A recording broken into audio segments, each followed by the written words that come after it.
मैं हूं Munir Azhar Chaudhry, professor and head of department of medicine, और इस वक्त मैं प्रेसिडेंट हूं Pakistan Society of Internal Medicine South Punjab.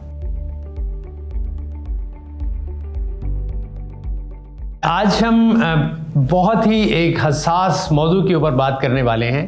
वो ये है कि जिस तरह दीगर बीमारियों के बारे में मुख्तलिफ वाहिमे होते हैं, मुख्तलिफ इब्हाम होते हैं, इश्कालात होते हैं, गलत फहमियाँ होती हैं और वो सीना बसीना चलती चली जाती हैं, उनका तदारक साइंसी बुनियादों के ऊपर करना बहुत ज़रूरी है।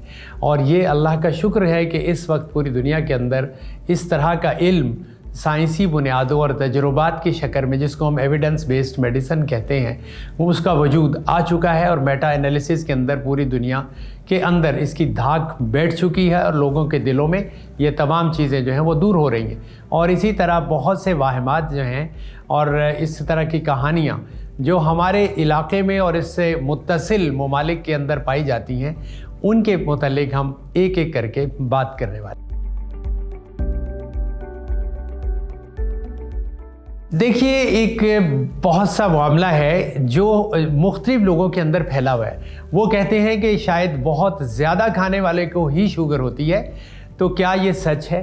देखिए, बात ये है कि एक चीज़ तो माननी पड़ेगी कि हम जिस मिट्टी के बने हुए हैं, जिस तरह हमारे बाप दादा थे, इसलिए कुछ चीज़ें ऐसी हैं कि अगर तो बाप दादा के अंदर आ रही हैं तो हमारे अंदर इस चीज़ को हम कहते हैं प्री डिस्पोजिशन, यानी हमारी जिस्म के अंदर ये मौजूद है कि आज नहीं तो कल 10 या 20 बरस के बाद हमें मर्ज लाहक होने का 50% इम्कान है। लिहाजा ऐसे लोगों के लिए मेरी दरख्वास्त होती है कि वो अपनी हेल्दी हैबिट्स को जितना जल्दी इख्तियार कर सकें करें। लेकिन जिनके अंदर ऐसी कोई अलामत नहीं पाई जाती और उसके ख़ानदान में भी कोई ये बीमारी नहीं है, तो कभी इम्कान है कि सिर्फ खाने से शुगर होना कोई समझ में नहीं आता, इसलिए कि पहले उस तरह का जिस्म और जेनेटिक्स और जिसको हम कहते हैं कि उसके अंदर ये चीज़ पाई जाती है, वो ना हो तो इम्कान कम है। लिहाजा हमें अब से ही हेल्दी हैबिट्स को अडॉप्ट कर लेना चाहिए।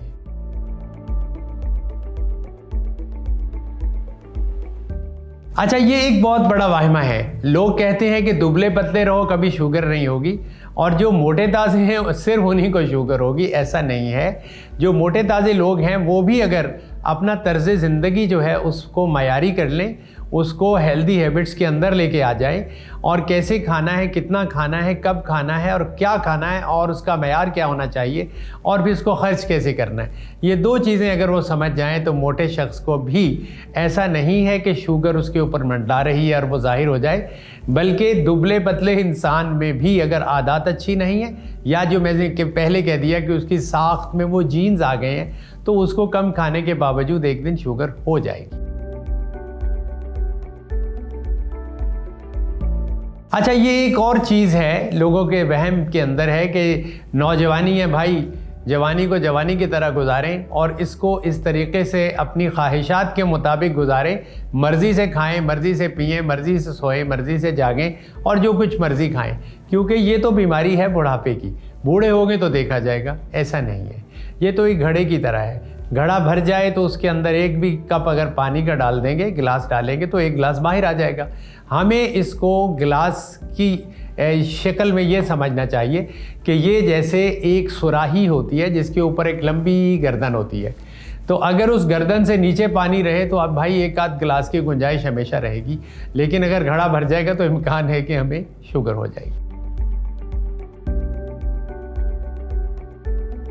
तो ये एक और मतलब वाहिमा है कि आप खुराक के अंदर से अपने फल निकाल दीजिए, इसलिए कि फलों के अंदर जो मिठास होती है वो शायद जाती ही और तीर बहदफ साबित होती है और इंसान को शुगर कर देती है। ऐसा नहीं है।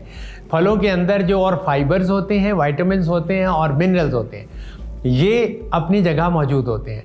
और दूसरी बात ये कि फलों के अंदर जो शुगर पाई जाती है ये उस चीनी से टोटली मुख्तलिफ होती है जो कि चीनी के अंदर मौजूद है। तीसरी बात ये है कि जैसे हम मीठा घोल के या ग्लूकोज घोल के पानी के अंदर पीते हैं तो उस चीज़ को हम ग्लाइसेमिक इंडेक्स कहते हैं। वो ये चीज़ होती है कि कितनी तेज़ी से वो शुगर आपके जिस्म में ग्लूकोज की शक्ल में ब्लड के अंदर घूमना शुरू हो जाए।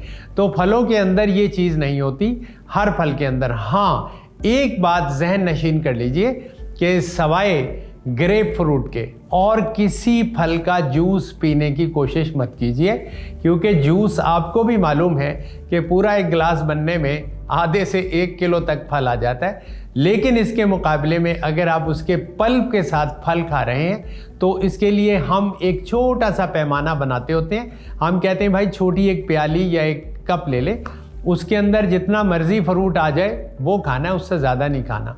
भले आप 10 किलो का तरबूज ले आएँ, जितना उस प्याली में आएगा वही खाएंगे। खरबूजा ले आएँ, उसमें डाल के खा लें, या मुख्तलिफ फलों को काट लें और उसकी तरतीब ऐसे बनाएं कि कुछ ज़्यादा मिठास वाले और कुछ कम मिठास वाले, उनको आपस में मिक्स कर लें। तो उससे एक अच्छी चीज़ बन जाएगी, कॉम्बिनेशन भी हो जाएगा, जायका भी बेहतर होगा और इस चीज़ के ग्लाइसेमिक इंडेक्स जो है वो भी कम हो जाएगा। अलबत्ता 5-6 फल ऐसे हैं, जैसे आम है, खजूर है, अंगूर है, केला है, चीकू है, गरमा है। ये फल कुछ ऐसे हैं कि इनकी मिकदार कम से कम खाई जाए।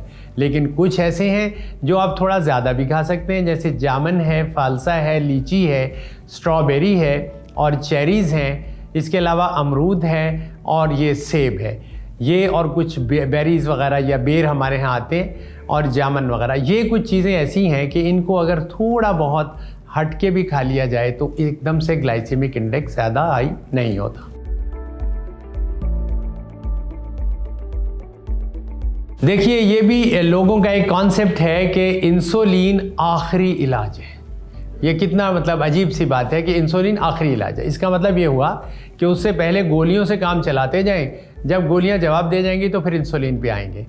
ये एक चीज़ ज़हन नशीन कर लीजिए कि ये फ़ैसला आप अपने मुआलिज के हाथ में दे दीजिए, इसलिए कि जिन लोगों की सेहत बुरी तरह से ख़राब हो चुकी होती है और उनके अंदर पट्ठे वट्ठे कमज़ोर हो जाते हैं, हड्डियां कमज़ोर और वज़न बेतहाशा कम हो जाता है, वो कभी गोलियों से सेहतमंद नहीं हो सकते। उनको इंसुलिन थोड़ी बहुत डोज से लगानी पड़ेगी ताकि जब उनकी सेहत बेहतर हो जाए तो फिर वो गोलियों पे आ जाए।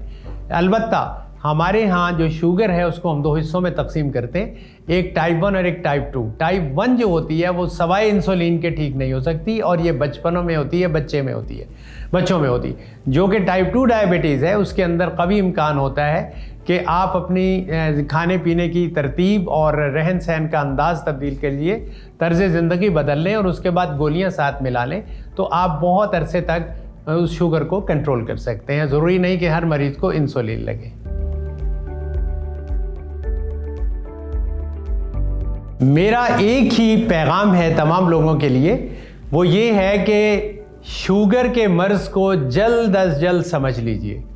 यकीन माने इसका कंट्रोल बहुत आसानी से आपके हाथ में आ जाएगा।